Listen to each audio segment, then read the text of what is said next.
So maybe a first question would be, give us a state of just your tribes. Madison has just been designated in December, Truax Field, as the home of F35A. Doctor, can you start? Give us an overview.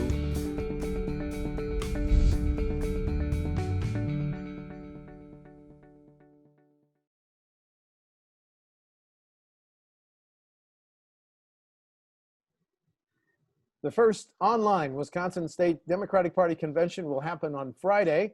And so it's a great time to talk to 4 of the 8 Democratic Party congressional district chairs about what's happening in their districts, how they feel about this politics in this most unusual time. So rather than me introduce all 4 of the Democratic chairs, I'm gonna call the roll here, and I'm gonna start with the first district. Mary Jonker, your name, of course, where you live, how long you've been a party chairman, and the most interesting or challenging part of being a party leader in this unusual year. Keep it short, please, because we got 4 talented people on the show. Yes, thank you. Thank you for inviting me. My name is Mary Jonker. I live in Franklin, Wisconsin. I live on the northern edge of the 1st Congressional District. I've been a chair for 3 years, and the most challenging is just keeping in touch with all the counties. I know there's chairs that have a lot more counties than I do because I only have 6, but it's still challenging. Right. to keep in touch, and they're all different. I think no matter where in Wisconsin, our counties are different depending upon the chair. Thank you very much. Second district, calling the roll, Noah Lieberman. Where from? How long you been chair? Most interesting challenge. Hi, I'm Noah. I live in Madison, Wisconsin. I've been the chair of the 2nd CD for 1 year now. I think the most interesting challenge of this year is how we're going to reach voters and organize with so much limited face-to-face contact without being able to go and knock doors to the extent that we're used to. It's posing some really interesting challenges and some interesting opportunities for us to meet voters in new ways. Thanks, and I want to come back to that. Calling the 6th district, Ryan Sorensen. Same question, sir. Sure, Steve, thanks for having us on today. My name's Ryan Sorensen. I am the 6th district chairman. I'm from Sheboygan, so right on the lake shore here on Lake Michigan. I'm a younger chairman, obviously, and I've been the chair for the 6th district for a year now. Okay, and biggest challenge? I think there's a lot of big challenges coming our way too, especially as we move forward in the age of virtual and social distancing, making sure that we're connecting with voters and making sure folks get out to vote safely, and making sure that everyone's public health and safety is protected. And not but never least, last but never least, the 7th district, Kim Butler. Tell us about you and the challenges that you're facing up there in the busy 7th district, because you just had a special election. We did. Thanks, Steve. It's good to be here. Yes, we faced a lot of those challenges in Tricia Zunker's contest against Tom Tiffany, which happened on May 12th, and then also the April 7th election. I should go back, though, and say I'm Kim Butler. I'm the 7th CD chair. I live in Balsam Lake, which is in Polk County on the western border of the state, also the western edge of the 7th district. You may have heard me laugh a little when Mary said she had 6 counties because I have 26. And in one way, that's been a good thing because we're used to meeting on Zoom. I started doing that last year when I became chair of the district. I got tired of conference calls with 30 people on them. So the Zoom format's been good for us, and we're just plugging away as normal. But our challenges have been getting nomination papers signed for people, and also Tricia's election, getting people to vote safely, to absentee vote, and also just to let people know that there was a special election, which was a big problem. Going forward, at least everybody knows that they're supposed to vote on November 3rd. And just a PS, Kim has put her name on the line. Are you aware that she's running in the 28th Assembly District? So she's stepping up. Okay, now I've got a list of questions, and not everybody has to respond to all of them, but it's just kind of popcorn, whoever wants to go first, and then we'll move through my list of questions. Mood of Democrats in your district. Somebody start, I don't care who. Sure. I think I can start with the 6th district. I think the mood of Democrats, I think with a lot of the news that's been going around with this pandemic, with all these protests supporting the Black Lives Matter movement going around the world, I think it's evident that we need a leader right now that's going to step up. And I think it's Donald Trump's lack of leadership is much more evident than it's ever been as we endure these challenging times as a country. Just the other week, he was hiding out in his bunker instead of leading the nation. And there's so many opportunities to unify us as a country, and he's neglecting his duties right now. So I think Democrats are fired up. They want new leadership. Joe Biden, I believe, just passed the threshold in amount of delegates to be the nominee. So there's polls going out there that show the wind is behind his back.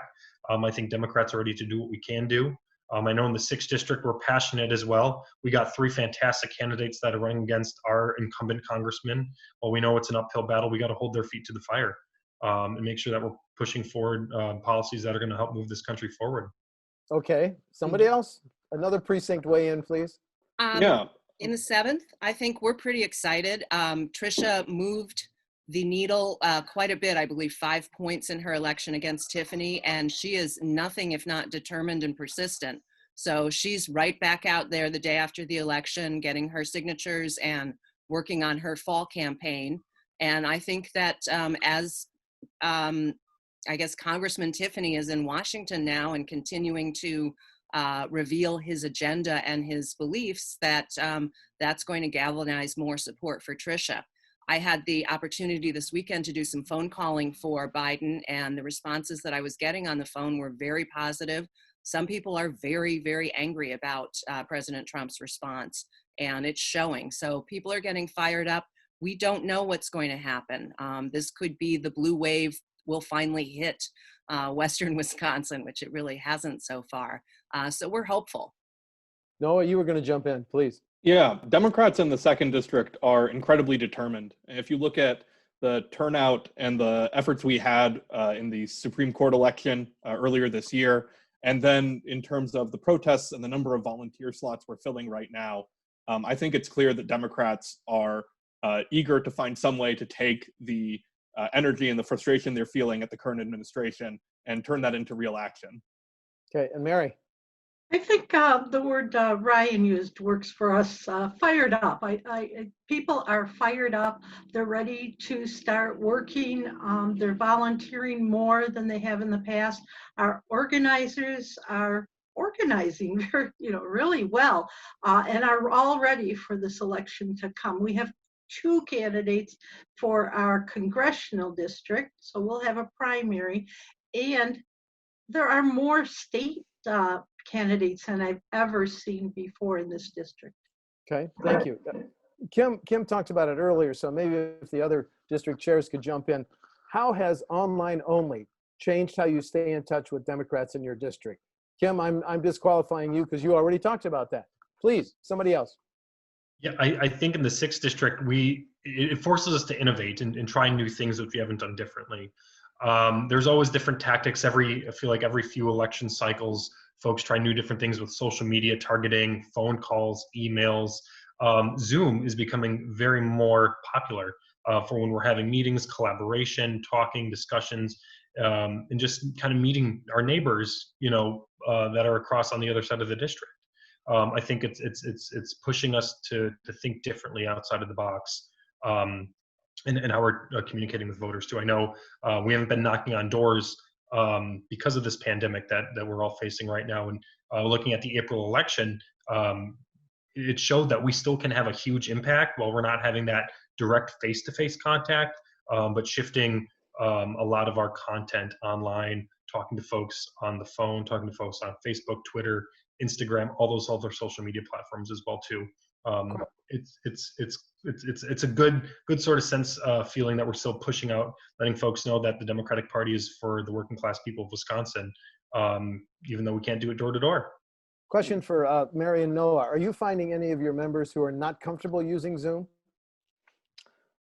I think that we see that there are some folks who, either due to having a suboptimal internet connection or because they're just not as plugged in online as before, had a bit of a hurdle to that at first. But I think as we continue to move forward, we're really trying to make it as open and as accessible to folks as possible, making the instructions on how to use it as clear. I think nobody would say that Zoom is better than meeting in person, but for what we can do right now, it's really serving a lot of our needs and making it so that we can have those constructive conversations and plan for the months ahead as best we can. How about you, Mary? What I see is the people that are having problems with Zoom is they don't have access. They don't have a computer, they don't have internet. So that's really difficult for them to participate. And we're working through that. But in general, we do get a good turnout when we have Zoom meetings or Zoom trainings. Okay, my next question requires a one-word answer on each of your parts. Top issue in your district. Kim. Oh, of course you come to me first. Healthcare. Healthcare. Okay, and Mary? Gerrymandering. Redistricting. Noah? Redistricting. Healthcare. Healthcare. Ryan? Infrastructure. Please elaborate. Highways, bridges, everything. Highway, bridges, roads. I think, we talk about virtual infrastructure as well, internet access. I think, I echo, what Kim and Noah said as well too. Healthcare is a huge one. I think it's hard to pick one issue, but infrastructure I think is a big one. Driving around, rural Wisconsin, you got roads that are being neglected. Driving through roads in Wisconsin and the cities too, need a lot of improvement. Well, okay, I've got to follow up. Those of you that answered or mentioned healthcare, the COVID-19 pandemic, has it increased, do you think, the public support for a universal single-payer policy? Ryan, you're shaking your head? Yes? Yeah, I do. I think this pandemic has really showed and highlighted a lot of the inequalities that we have in our healthcare system. You see a lot of communities of color in Milwaukee where there's been hot spots and a lot of outbreaks, because these are folks that are on the front line. These are essential workers that might not be paid fairly, or might not have access to healthcare, or have places to go get tests in an equitable time as well. So I think you really see a big stagger in comparison to folks that don't have accessible healthcare that have been affected by this pandemic. Excuse me, Noah, you and Kim answered healthcare. Just short PSs on that, Noah?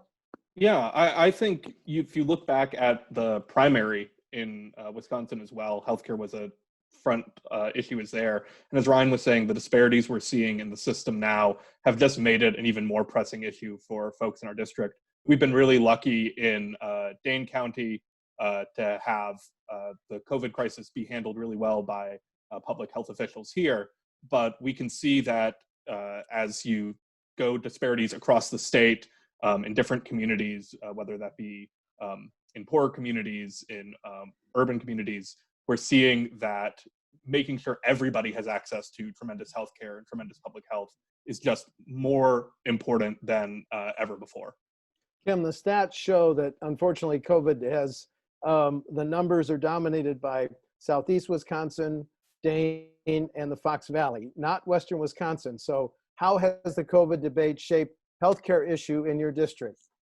Well, we have a lot of outside visitors from throughout the 7th district, whether they're from Chicago, Milwaukee, and Madison in the northeastern part of the district, up around Rhinelander and Minocqua, or here in the western side, Balsam Lake and Big Round Lake and Siren and all through the Northwest. People are coming from cities where there are outbreaks, whether it's Minnesota or southeastern Wisconsin. So we're slowly seeing our numbers rise. In my particular county, we had 6 cases for weeks, but in the past 2.5 weeks, it's gone up to 33. And I know that that's minuscule compared to other areas, but that's a 400% increase. Yeah, and our testing capacity was very slow as a rural hospital. They were not testing anyone unless they showed, multiple symptoms of COVID. So we knew that there were cases in Polk County of people who were extremely sick, but they weren't sick enough to get hospitalized, so they weren't getting tested. And this includes one mom who had a child who had just finished chemotherapy, and she was told to go home. Wow. So we still expect a potential rise. We're hoping that the warmer weather and more outside activities will preclude that, but we don't know. Okay, just a general question. I don't need specific answers. all of you generally satisfied with the way Governor Evers and his administration have handled the COVID-19 emergency? Yes. Yes. All satisfied? Okay, let's move on. Do you support absentee balloting for the presidential election? Absolutely. Yes. Yes. Yes, I ordered mine already. Yeah. Boy, that's 4 for 4. I Somebody I would elaborate. even- Ryan, go. Yeah, I think it's so fascinating. You know, our president voted by mail himself. A lot of his top senior officials have done it too. You know, we've been voting by mail since the Civil War. Folks across the military, and you know, voting by mail. If that's a problem, why do we do tax returns and the census and everything else by mail? I just it baffles me that President Trump is trying to destabilize this institution that we've relied on as a democracy for many decades. Yeah. Did the other 3 chairs, did you all vote absentee Oh, Yes. on yes. April? Yes. You Yes. did. Yep. Nobody went to the polls. Noah? No. Yeah, I'd also go beyond this to say, I don't think it's just COVID. We need to be doing everything we can to make sure that our democracy is accessible to as many people as possible. Mhm. And whether that's expanding absentee voting, automatic voter registration, increasing the number of polls, early voting hours, our democracy functions best when the most people can have a voice. And it's really disheartening to me that Donald Trump, Robin Vos, and the Republican Party have been working so hard to make it so that people cannot participate in our government. Well, I want to parse this issue a little bit. Do all of you, though, still believe that there should be an option for in-person voting on November 3? Or does somebody want to argue we should just do absentee mail? I think there has to be an option because I talk to a lot of people who don't trust the mail, and you're just not going to get them to trust it. They also want their sticker. And they also love to see their ballot being cast. They've been doing it for years. Some people that I spoke to have been in the military or lived in other countries and did absentee balloting for a long time, and they very specifically want to go to the polls. But it's frustrating because not everybody up here has access to internet. Providing an ID, especially during a pandemic, when libraries were closed and copy machines weren't accessible, was very difficult. And we tried as much as possible to help people safely. But the whole uploading your ID and registering to vote is not as easy as Republicans make it out to be. Ryan, some Fox Valley votes, including, I think, for Representative Hintz, got lost. Yeah, and I think that just demonstrates, you know, the fact that our legislature needs to focus on making sure that our local municipal clerks can handle voting elections as well. I think, you know, the Republicans threw every wrench, you know, that they had to destabilize this election and to create problems, and I think you saw that. You know, we were not prepared because the Republicans didn't want to step up. You know, they're the majority in the state legislature. Why aren't they stepping up and helping, you know, local clerks out? I serve on our city council in Sheboygan, you know, and thankfully our operation was run smooth because we had the volunteers and teamwork to get that done. But a lot of these smaller communities, you know, if it's just one part-time person and they see a, you know, 100% increase or of folks requesting an absentee ballot, you know, they're going to be overwhelmed and you're going to have problems happen. So I hope the Republicans step up and do something, provide some sort of option and leadership on this. Okay, your first online state convention is Friday. Your party leaders, how are you encouraging your members to participate? How are you going to participate? Let's start with the first district. Mary. Okay, well, most people are already delegates and they plan on participating. Even before we went to an online convention, they had signed up as delegates. So they're dedicated.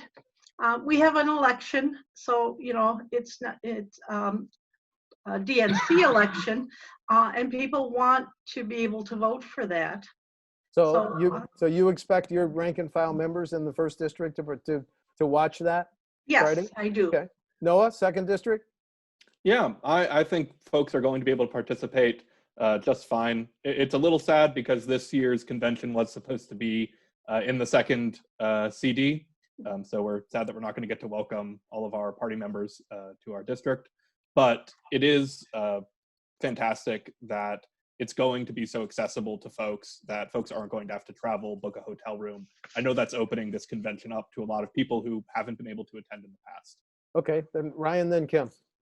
Yeah, I'm so disappointed we're not going to all be able to meet together in the Wisconsin Dells. I was so looking forward to this convention when I found out it was in the Dells. Conventions are always a fun time, but folks understand, public health is a top priority. So a lot of our folks will definitely be tuning in and streaming the live convention. We do have a DNC elections as well, so people will be participating and they're energized about that. Kim, if you've got some internet broadband problems, you're going to be able to follow it from the great Northwest? I am. I will admit that we had less interest in people being delegates because it was a trimmed down convention. And a lot of people love to go and visit and meet people and see national speakers. Last year, I think we had Pete Buttigieg and other prominent speakers in addition to the whole range of candidates. So that will be less this year, but I'm excited. We have a great bunch of people running to be DNC representatives, and I know that we will have speeches. So I like conventions and I like hearing speeches. Well, let's focus on the potential Democratic National Convention, and I'll work it in reverse order. My question, do you think there will be an in-person DNC convention in Milwaukee, or should it, for safety reasons, be virtual, online only? And I'll reverse the order. Kim, you're up. I can't really say. I hope so. I have a hotel reservation there. I will be a volunteer, but I will admit that I'm debating whether that's a safe thing to do at this point, particularly in Milwaukee, which has been so hard hit. I would be extremely disappointed because I went to the 2016 convention in Philadelphia, and it's an amazing experience. And I love Milwaukee, and I wanted it to be showcased to the rest of the nation. But I think it's going to either have to be severely trimmed down or partially virtual. Okay, working it backwards. Ryan, you're up. Yeah, I really hope we can have one in person. I know we need to follow public health guidelines as well. So if it's not safe and we have to do a virtual one, that's what it is. And I hope if that does happen, I hope the National Democrats can commit to Milwaukee hosting the convention in 2024. I think that's vital. I think Milwaukee is a hidden gem for our entire country. And I was so looking forward to showcasing that and showing the world, the potential that Milwaukee has to offer. Noah, you're up.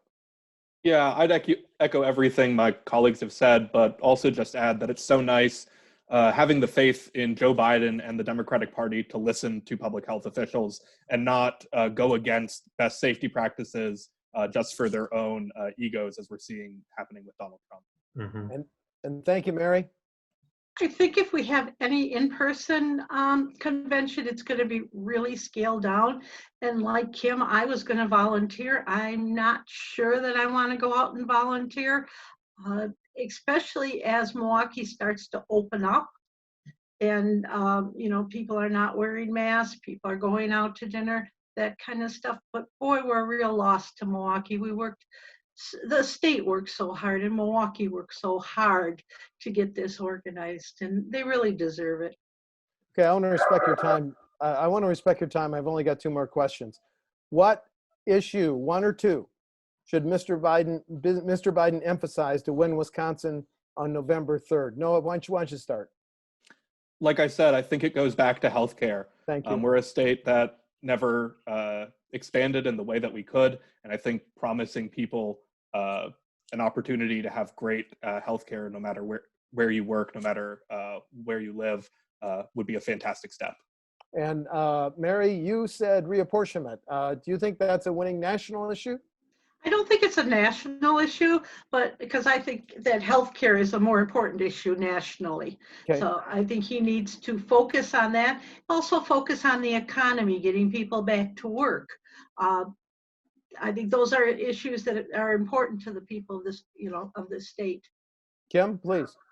I would say leadership and unifying the country. I think people are very tired of all this bickering and fighting and policy driven by egos. And Vice President Biden is showing that he can bring the country together and that he's after our best interests as a nation, not his own poll numbers or his election. And I think that people want someone that can say, we're one America and let's act like one and I'll help you. And I think that's what he's going to do. Ryan, please. Definitely echoing what all my other colleagues have said as well too, but I think another important issue for Wisconsin specifically is definitely agriculture. I think we have seen the impact that our small farms have been dealing with for years, and it's just been exacerbated even more with this pandemic. Well, okay, my next question, and I warned you guys I'd ask this. Who should Mr. Biden pick as a presidential candidate? Oh. Strongest. Ryan, you're up. Tammy Baldwin. Oh, that was quick. Mary. I think whoever Joe Biden picks, that it will be someone that I could support 100%. So I'm going to let him make that decision. You're not going to throw out a name there? There's so Chair? many I could throw out. Yeah. Okay. Noah. I think somebody who's going to energize the younger, more progressive voters who have felt a little left out of his movement so far. I really like Elizabeth Warren, but there are so many great candidates who could fill that role for him. And Kim. Well, it's a great field that he's choosing from, but my personal favorite is Val Demings from Florida. I think that she can energize and bring new voters and younger voters, as well as Blacks and people of color, and that will be a big strength to his campaign, as well as the electoral votes. I think 29 in Florida. Yeah. I told you guys I only had two more questions, but I'm a journalist. I've got to ask one more quickly. The national protests, does that help or hurt your party's chances? Or is that too divisive? Noah, your thought? I think beyond helping or hurting the party's chances, what it's really doing is helping this country have a discussion that we needed to have a long time ago. Okay. I think regardless of what the outcome is, how this affects the outcome of the election, it's going to make it so that the folks in power have to have a discussion at all levels of government about how we're going to address racial inequities in our justice system. And I really applaud it for bringing that conversation to the fore. Yeah. Mary? I agree with what Noah said, that I think overall it just helps our country. I do think that it helps the Democrats. I think because people see the things that we believe in, equality for I don't want to say for everyone, for people who are people of color and what's happening to them. Okay. Kim? I think that people are seeing that we really need to make a lot of changes in this country. And one way to do that is protesting and, discussion as they are. But another way to do it is vote. And I'm hoping that a lot of people will see that they need to do organizing and action, but they also need to vote the prosecutors and the mayors and the local officials who can start this change at the bottom, all the way up through the presidential election. And Ryan, final thought, please. Yeah, I think that this movement needs to supersede partisan politics. I think it's really driving a conversation that our country does desperately need to have. And I think you're seeing leadership step up on this. I mean, the Democratic Party just today in the House of Representatives unveiled their plan. And what's the Republicans' plan? They offer nothing of substance to bring about change and help communities of color at all. So that's what we've seen. Thank you very much. I want to thank Mary Jonker of the 1st Congressional District. I want to thank Noah Lieberman of the 2nd. I want to thank Ryan Sorensen of the 6th and Kim Butler of the 7th. And have a great convention, both state and whatever happens nationally. And thanks so much for participating in this. It's been a fun show. Thank you very much. Yeah. Thanks, Steve, Thank you, so much. Steve, for doing, Thank you. Yes. This program is a production of WisconsinEye, an independent, nonpartisan, nonprofit media network with a mission to inform, educate, and engage the citizens of Wisconsin. WisconsinEye is the nation's first and only independently funded state civics broadcast network, providing gavel-to-gavel access to government proceedings and events at the state capitol.